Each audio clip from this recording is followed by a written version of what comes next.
નમસ્કાર વિદ્યાર્થી મિત્રો, તમે છો અમિત તન્ના સાથે. મિત્રો, આપણી લક્ષ્યવેધ સિરીઝના આજના વિડીયોમાં આપણે 12th બાયોલોજીના ચેપ્ટર 5 એટલે કે આનુવંશિકતા અને ભિન્નતાના સિદ્ધાંતો આ ચેપ્ટરમાંથી પ્રશ્નો લીધેલ છે. તો શરૂ કરીએ. મિત્રો, આજનો પહેલો પ્રશ્ન થશે, પિતૃના લક્ષણો સંતતિમાં ઉતરી આવવાની ઘટના કઈ છે? એકદમ સરળ પ્રશ્ન કહી શકાય. આનુવંશિકતા. ત્યારબાદ કઈ ઘટના દ્વારા સંતતિ પિતૃથી જુદી પડે છે? તો તેને કહીશું આપણે લિંગી પ્રજનન દ્વારા થતી ઘટના એટલે કે ભિન્નતા. ત્યારબાદ સજીવોમાં ભિન્નતા આવવાનું કારણ શું? જો એ પ્રકારનો પ્રશ્ન પૂછે તો આન્સર એ જ આવશે, લિંગી પ્રજનન. ત્યારબાદ ભિન્નતાનું કારણ લિંગી પ્રજનનમાં છુપાયેલ છે. આ બાબતનું જ્ઞાન મનુષ્યને ક્યારે પ્રાપ્ત થયું? મિત્રો, ખાસ યાદ રાખવા જેવો પ્રશ્ન છે. ઈસવીસન પૂર્વે 8000 થી 1000 અથવા 8000 થી 1000 BC બિફોર ક્રાઇસ્ટ, આવું પણ યાદ રાખી શકાય. ત્યારબાદ આદિ વન્ય ગાયમાંથી બનાવેલી ભારતીય જાતનું ઉદાહરણ આપો. તો તેમાં આવશે પંજાબની શાહીવાલ ગાય. મિત્રો, અગત્યનો પ્રશ્ન છે. મિત્રો, ખાસ બીજી વાત પણ જણાવી દઉં કે આ પ્રકારના વન લાઇનર ક્વેશ્ચન છે તો એને ખાસ તૈયાર કરી લેવા, કારણ કે ટેક્સ્ટબુકમાંથી લાઇન ટુ લાઇન પ્રિપરેશન કરેલી હશે તો નીટમાં ઘણી વખત એવું બનેલું છે કે આવા લાઇન ટુ લાઇન પ્રશ્નોની તૈયારી છે એ જ અગત્યના માર્ક્સ અપાવી જાય છે. બરાબર છે? તો ખાસ ધ્યાન રાખીને આ પ્રકારના પ્રશ્નો તૈયાર કરતા રહેજો. આગળ વધીએ તો આનુવંશિકતા સમજવા માટેના પ્રયોગની પ્રગતિ કયા સમયગાળામાં થઈ? તો 19મી સદીની મધ્યમાં સાચો ઉત્તર આવશે. ત્યારબાદ જનીન વિદ્યાના પિતા કોણ છે? એકદમ સરળ પ્રશ્ન, ગ્રેગર જોહાન મેન્ડલ. ત્યારબાદ આનુવંશિકતા માટે સૌપ્રથમ મેન્ડલે કયા છોડ પર કાર્ય કર્યું? તો સૌને ખ્યાલ છે, વટાણા છોડ પર. ત્યારબાદનો પ્રશ્ન જોઈએ તો વટાણાનું વૈજ્ઞાનિક નામ જણાવો. સૌને ખ્યાલ છે, પિઝમ સટાઇવમ. ત્યારબાદ કેટલા વર્ષ સુધી મેન્ડલે વટાણાના છોડ પર પ્રયોગો કર્યા? 7 વર્ષ સુધી મેન્ડલે આ છોડ પર પ્રયોગો કર્યા હતા, ઈસવીસન 1856 થી 1863 સુધી. આ પણ યાદ રાખજો. ત્યારબાદ મેન્ડલે વટાણાના છોડના કયા લક્ષણો પર પ્રયોગો કર્યા? તો ખાસ અગત્યનું યાદ રાખવાનું કે મેન્ડલે વટાણાના એવા છોડ પર પ્રયોગો કર્યા કે જેમાં વિરોધાભાસી લક્ષણો મળતા હતા. બરાબર. ત્યારબાદ મેન્ડલે વટાણાના કેવા વંશક્રમની જાતને લઈને પ્રયોગ કર્યા? તો સૌને ખ્યાલ છે કે મેન્ડલે જે વટાણાના પ્રયોગ કર્યા તેમાં તેમણે જે વટાણાની જાત લીધી હતી તે શુદ્ધ સંવર્ધિત જાત હતી. એનો મતલબ કે જેમાં અગાઉ ક્યારેય પણ સંકરણ કરેલ ના હોય, ઘણા વર્ષોથી તેમાં શુદ્ધ જાત પ્રાપ્ત થતી હોય તો એવી શુદ્ધ સંવર્ધિત જાતનો મેન્ડલે ઉપયોગ કરેલો. ત્યારબાદ શુદ્ધ વંશક્રમ એટલે શું? આ પ્રકારનો પ્રશ્ન પૂછાય તો યાદ રાખવું કે જેમાં સંકરણ થયું ના હોય, એનો મતલબ કે સતત સ્વપરાગનયન જેમાં થાય છે તે પ્રકારની વનસ્પતિની જાત એટલે કે શુદ્ધ સંવર્ધિત જાત. બરાબર. તો સતત સ્વપરાગનયન આ ખાસ યાદ રાખવા જેવો શબ્દ છે. ત્યારબાદ મેન્ડલે વટાણાની કેટલી શુદ્ધ સંવર્ધિત જાત પસંદ કરી હતી? તો સાચો ઉત્તર આવશે, 14 જાત પસંદ કરી હતી. ત્યારબાદ મેન્ડલે પસંદ કરેલ વિરોધાભાસી લક્ષણ પૈકી પુષ્પના સ્થાનનું કયું લક્ષણ પ્રચ્છન્ન હોય છે? તો તેમાં આવશે અગ્રીય સ્થાન. ત્યારબાદ વટાણામાં સંકરણના પ્રયોગના ચરણોને યોગ્ય ક્રમમાં ગોઠવો, જેમાં 3 ઓપ્શન આપું છું, પરાગનયન, સંવર્ધન અને વંધ્યીકરણ. તો તેને ક્રમમાં ગોઠવવામાં પહેલાં આવશે વંધ્યીકરણ, ત્યારબાદ પરાગનયનની ક્રિયા કરાવવામાં આવે અને ત્યારબાદ તેનું સંવર્ધન થશે.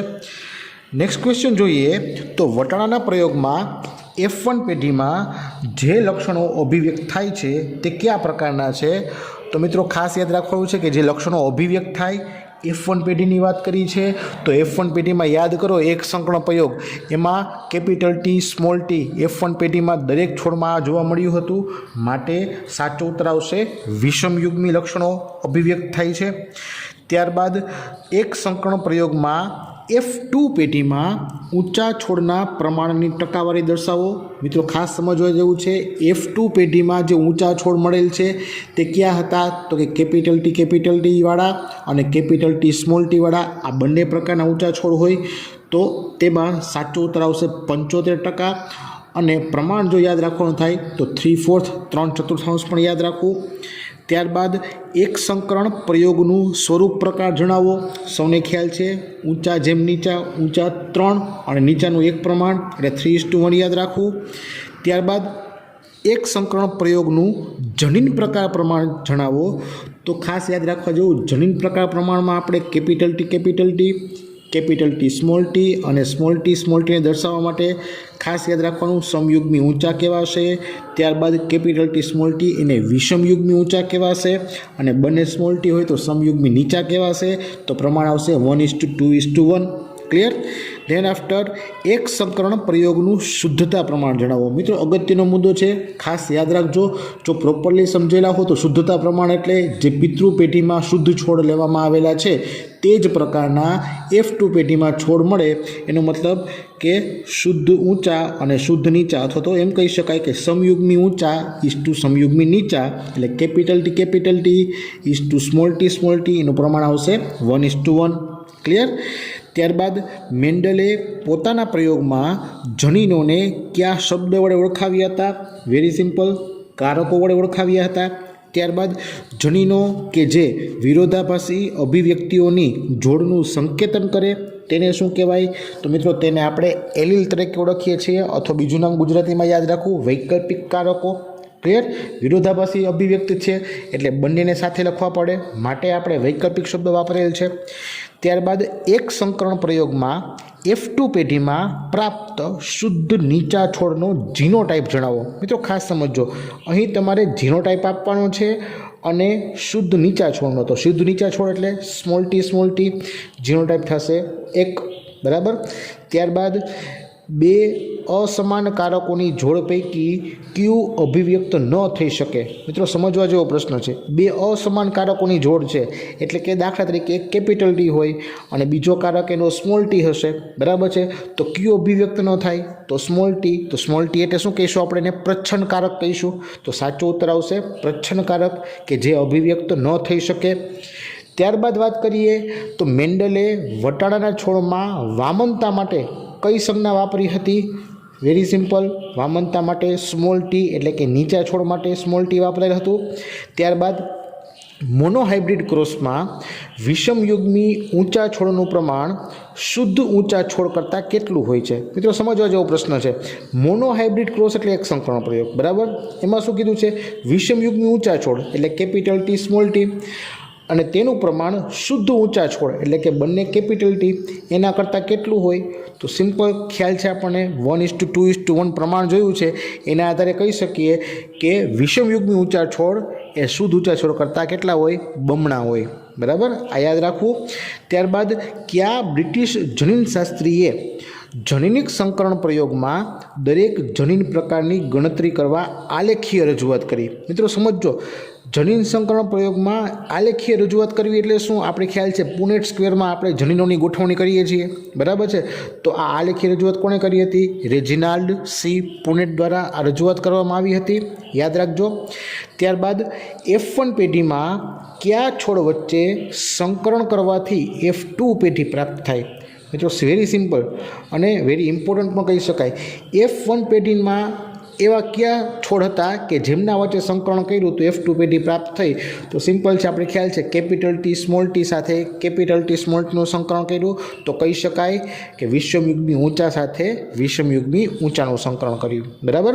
ત્યારબાદ એક સંકરણ પ્રયોગની F2 પેઢીમાં ઉત્પન્ન થતા યુગ્મનજનો જનીન પ્રકાર જણાવો. મિત્રો સમજો, F2 પેઢીમાં ઉત્પન્ન થતા યુગ્મનજ એટલે જે ફલિતાંડ મળે છે, જે બાળ છોડ મળે છે તેની વાત થઈ. એનો જનીન પ્રકાર સિમ્પલ ખ્યાલ છે કેપિટલ ટી સ્મોલ ટી અને બંને સ્મોલ ટી. મિત્રો અહીં ખાસ પ્રશ્નોના શબ્દને પકડવાનો છે. પ્રશ્નનો શબ્દ જો પ્રોપરલી સમજાઈ જાય, ખબર પડી જાય તો આપોઆપ તમને આન્સર ઇઝી લાગશે. ત્યારબાદ કઈ ગાણિતિક દ્વિપદી સંઘનીયતાને આધારે એક સંકરણના પ્રયોગના પરિણામનું ગાણિતિક સ્વરૂપ મેળવી શકાય છે? મિત્રો તમને ખ્યાલ છે ટેક્સ્ટબુકમાં પણ આપેલ છે.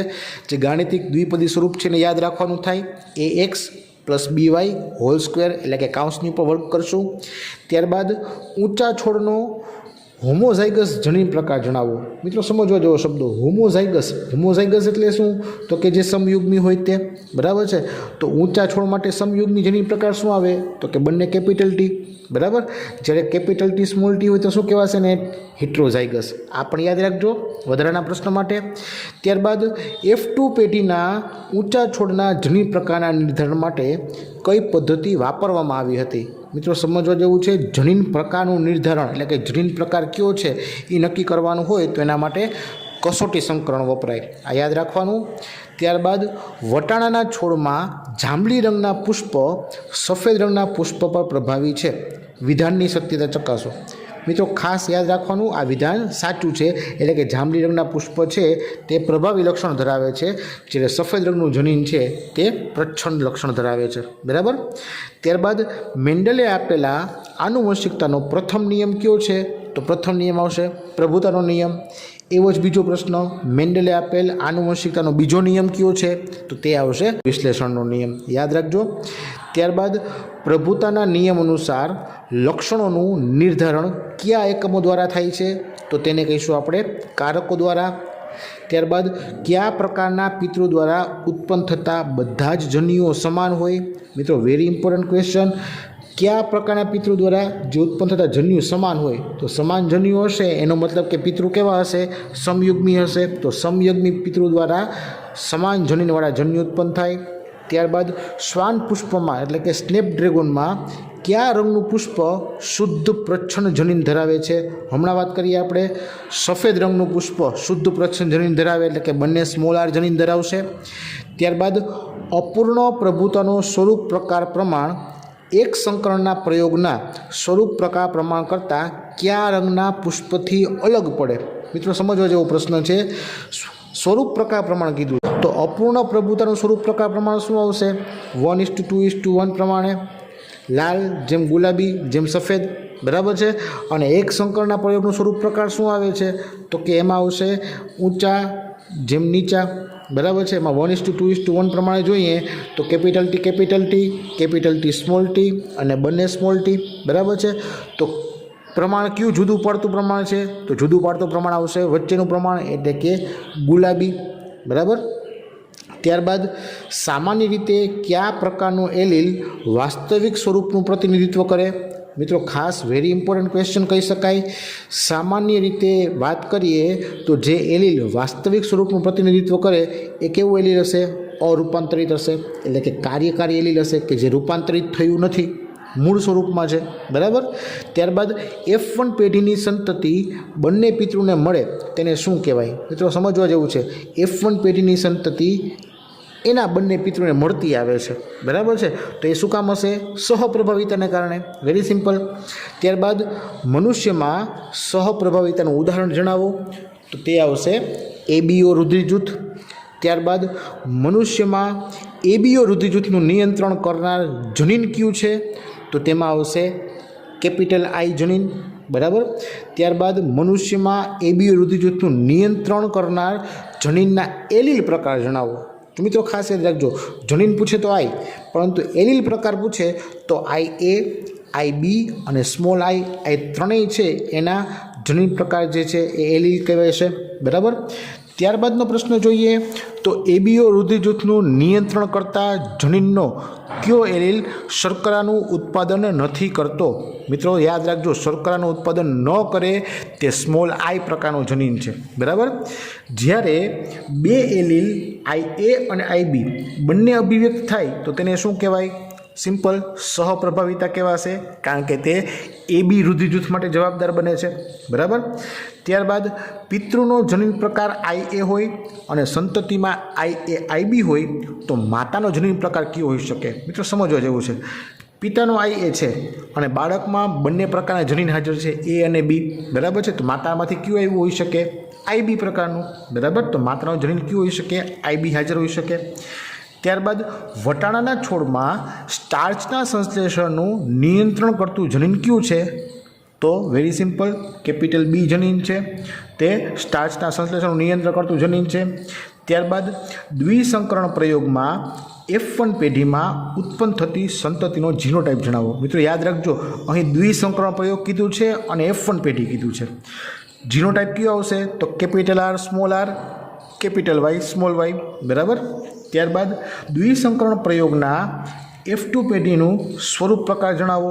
તો મિત્રો F2 પેઢીમાં જે સ્વરૂપ પ્રકાર પ્રમાણ છે એ આપણે ખ્યાલ છે, યાદ રાખેલું છે, ગોપી ગોલી ખપી ખલી, એટલે 9:3:3:1, ગોળ પીળા ગોળ લીલા, ખરબચડા પીળા અને ખરબચડા લીલા. બરાબર. ત્યારબાદ દ્વિસંકરણ પ્રયોગના F1 પેઢીનું જનીન પ્રકાર જણાવો. મિત્રો આ પણ મેં તમને સમજાવેલું જ છે, આપણા વિડીયોઝમાં તમે અભ્યાસ કર્યો હશે. 1:2:1:2:4 2:1:2:1 એટલે કે 12 12 4 21 21. બરાબર છે. આ રીતે તમે પ્રોપરલી અભ્યાસ કર્યો હશે. એની સંપૂર્ણ માહિતી આપણા વિડીયોમાં પણ, થિયરીના વિડીયોમાં તમને મળી ગઈ હશે. જો કોઈને એ બાબતનો અભ્યાસ ન કરેલ હોય અથવા શીખવું હોય, સમજવું હોય તો તમે પ્લેલિસ્ટમાંથી જોઈ શકશો. ત્યારબાદ નેક્સ્ટ ક્વેશ્ચન જોઈએ તો દ્વિસંકરણ પ્રયોગના F2 પેઢીમાં મળતી સંતતિનું શુદ્ધતા પ્રમાણ જણાવો. મિત્રો વેરી ઇમ્પોર્ટન્ટ ક્વેશ્ચન છે. શુદ્ધતા પ્રમાણ કીધેલ છે અને F2 પેઢીમાં દ્વિસંકરણ પ્રયોગમાં તો યાદ કરો, દ્વિસંકરણ પ્રયોગમાં જે શુદ્ધ છોડ હતા કેવા હતા? તો કે ગોપી ગોલી ખપી ખલી, એટલે ગોળ પીળા જેના પ્યોર જનીન લેવાના, capital R capital R, capital Y capital Y. ત્યારબાદ ગોલી એટલે ગોળ અને લીલા, તો capital R capital R, small y. ત્યારબાદ ખપી તો ખરબચડા અને પીળા, તો small r, capital Y capital Y, અને ખલી તો સ્મોલ r, સ્મોલ y. તો આવા તમે જ્યારે પુનેટ સ્ક્વેરમાં છોડ જોશો તો એક જ છોડ મળશે. બરાબર છે. પુનેટ સ્ક્વેરમાં F2 પેઢીમાં જે ગણતરી તમે શીખેલ છે એમાં તમે આ 4 લક્ષણવાળા પ્યોર છોડ જોશો તો તમને એક છોડ પ્રાપ્ત થાય છે. માટે શુદ્ધતા પ્રમાણ થશે 1:1:1:1. બરાબર. ત્યારબાદ દ્વિસંકરણ પ્રયોગની F2 પેઢીમાં કેટલા પ્રકારની પરાગરજ કેટલા પ્રકારના અંડકોષને ફલિત કરી શકે? મિત્રો બહુ અગત્યનું છે. તમને ખ્યાલ છે કે પુનેટ સ્ક્વેરમાં તમે જોયું હશે તો બંને સાઈડમાં તમે જે હેડિંગ લખો છો એ એક સાઈડ નર બતાવો છો, એક સાઈડ માદા બતાવો છો. તો નર જે છે એ 4 પ્રકારના હોય છે, એટલે કે 4 પ્રકારની પરાગરજ થઈ, અને માદા ભાગ છે તે અંડકોષ કહેવાશે, તો એ પણ 4 પ્રકાર થયા. તો 4 પ્રકારની પરાગરજ 4 પ્રકારના અંડકોષને ફલિત કરી શકે એમ કહેવાય. ત્યારબાદ દ્વિસંકરણના પ્રયોગને આધારે મેન્ડલે કયો નિયમ આપ્યો? મેન્ડલે મુક્ત વિશ્લેષણનો નિયમ આપ્યો. સૌને ખ્યાલ છે. ત્યારબાદ જ્યારે કોઈ સંકરણમાં 2 લક્ષણો મિશ્ર થયા વગર સ્વતંત્ર રીતે અભિવ્યક્ત થાય તો તેને શું કહેવાય? તો મિત્રો તેને મુક્ત વિશ્લેષણ પણ કહી શકાય, અને સ્વતંત્ર રીતે સાથે મળીને અભિવ્યક્ત થશે તો સહપ્રભાવિતા પણ કહેવાશે. બરાબર. યાદ રાખવું, સ્વતંત્ર રીતે અભિવ્યક્ત થાય એટલા માટે મુક્ત વિશ્લેષણ કીધું. પરંતુ સ્વતંત્ર રીતે અભિવ્યક્ત થઈ અને સાથે જ્યારે બંને લક્ષણો સાથે અભિવ્યક્ત થતા હોય તો તેને સહપ્રભાવિતા પણ કહેવાય. બરાબર. આ યાદ રાખવું. ત્યારબાદ મેન્ડલે પોતાનું લક્ષણોની આનુવંશિકતા ઉપરનું કાર્ય કયા વર્ષમાં પ્રકાશિત કરેલું? તો તે આવશે 1865. ત્યારબાદ કયા વૈજ્ઞાનિકોએ કયા વર્ષમાં મેન્ડલના પરિણામોનું પુનઃ સંશોધન કર્યું? તો તેમાં આવશે ઈસવીસન 1900માં દ વ્રીઝ, કોરેન્સ અને શેરમાર્ક. આ 3 વૈજ્ઞાનિકોએ મેન્ડલના કાર્ય ઉપર પુનઃ સંશોધન કરેલું. ત્યારબાદ કયા વર્ષ સુધીમાં રંગસૂત્રોની હલનચલન એટલે કે અર્ધીકરણમાં જે તેમની ગતિ છે એનું જ્ઞાન પ્રાપ્ત થયું? તો તે આવશે 1902માં. ત્યારબાદ કયા વૈજ્ઞાનિકોએ રંગસૂત્રોના વ્યવહારને જનીન જેવો જ ગણાવ્યો? તો તેમાં આવશે સટન અને બોરી, કે જેમણે રંગસૂત્ર અને જનીનમાં કયા પ્રકારની સમાનતાઓ છે તે બાબતની ચર્ચા કરેલી અથવા તો માહિતી આપેલી. ત્યારબાદ જનીનની જેમ રંગસૂત્રો પણ જોડમાં આવેલા હોય છે, સાચું કે ખોટું? તો મિત્રો હમણાં જ વાત કરીએ આપણે કે બોરી અને સટનની જે માહિતી આપેલ હતી તેના આધારે કહી શકાય કે આ વિધાન સાચું છે. ત્યારબાદ કોષ વિભાજનની કઈ પ્રક્રિયામાં રંગસૂત્રોની વર્તણૂકને ધ્યાનમાં રાખીને સમજી શકાય છે? તો એમાં કોષ વિભાજનના સંભાજનમાં અને અર્ધીકરણ બંને પ્રકારના કોષ વિભાજનમાં રંગસૂત્રોની વર્તણૂકને ધ્યાનમાં રાખી તેની માહિતી મેળવી શકાય. ત્યારબાદ એક જનીનની જોડના બંને એલીલ સમજાત રંગસૂત્રોની અલગ અલગ જગ્યાએ જોવા મળે છે, સાચું કે ખોટું? મિત્રો યાદ રાખજો, જ્યારે માતા અને પિતામાંથી ચોક્કસ રંગસૂત્ર આવેલા હોય તો તેમાં ચોક્કસ લક્ષણ માટેના જનીન છે એ ચોક્કસ જગ્યા પર સ્થિત હોય, અલગ અલગ જગ્યાએ જોવા મળે નહીં. માટે વિધાન ખોટું થશે. ક્લિયર? તો મિત્રો આ ચેપ્ટરમાં અત્યારે આપણે લાઇન ટુ લાઇન કહી શકાય એ પ્રકારની પ્રિપરેશનના પ્રશ્નો લીધેલ છે. આના પછીના વિડીયોમાં એટલે કે ભાગ 2માં આપણે આ જ ચેપ્ટરમાં આગળ વધીશું અને બાકીના પ્રશ્નોને આવરી લેવાનો પ્રયાસ કરીશું અને આ જ રીતે દરેક ચેપ્ટરની પ્રોપર પ્રિપરેશન કરી નીટ, ગુજકેટ અને આપણી જે સ્ટેટ બોર્ડ એક્ઝામ છે તેમાં સારા માર્ક લેવાનો પ્રયાસ કરીશું. ક્લિયર? તો મિત્રો આ રીતે વિડીયો જોતા રહેજો, તૈયારી કરજો, તમારા બીજા મિત્રો સુધી ફોરવર્ડ પણ કરજો. જય હિન્દ.